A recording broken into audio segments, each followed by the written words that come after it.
What is going on? My name is AlTone, and this is a nice little action camera sent to me from SJCAM, the SJ11 active action camera. Now, I wanted to share a couple of things that I think are really good about it, as well as some other things that I noticed, and hopefully help you to be able to make a decision on whether or not this would be right for you. And I would say this is a really good option for beginners.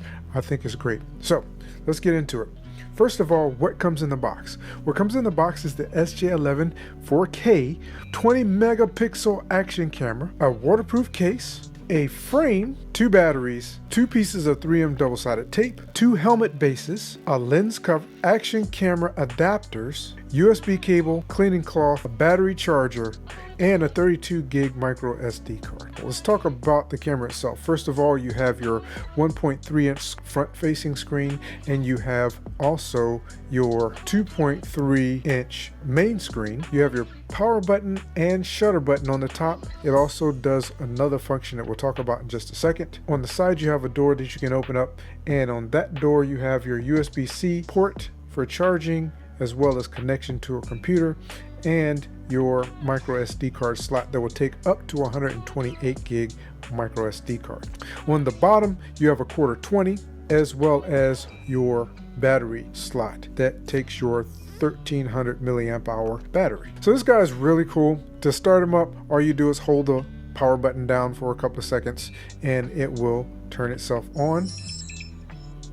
And then once you have it turned on the main screen, that is where you're going to be able to change your settings and get to all of the additional functions that this little camera has. And it does have a ton of additional functions. One of the things that I think was interesting and might have to do with the great price point of this particular little action camera is that the forward-facing and the rear-facing camera are not functioning at the same time. So in order to switch between your main screen and the front-facing screen, you actually have to tap twice quickly on your power button, and I mean quickly. In about 2 to 3 seconds, it'll switch over to your front-facing screen.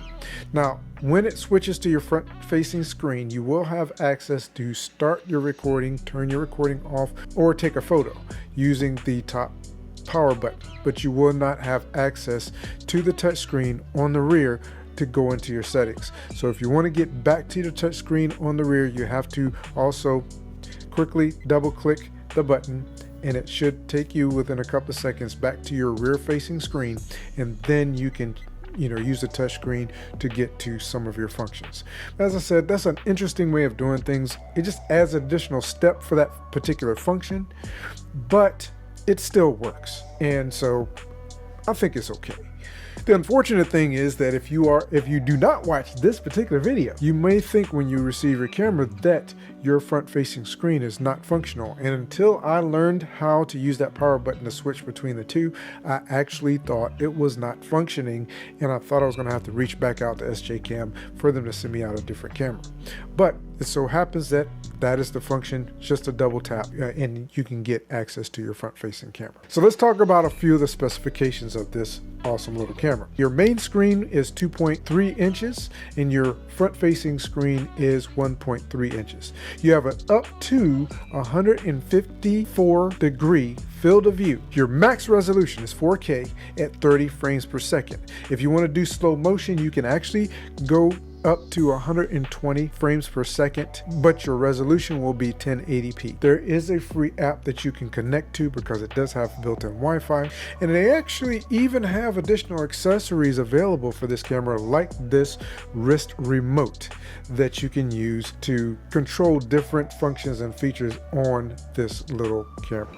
So I think it's really cool. I'm going to get a lot of use out of it, putting it on some of my RC planes, possibly a couple of drones, and even my RC cars. With the built-in stabilization, I think that's going to be really, really good. It's going to be a fun experience. And I think this is a great and cost-effective way to at least get started if you're looking for a nice little action camera.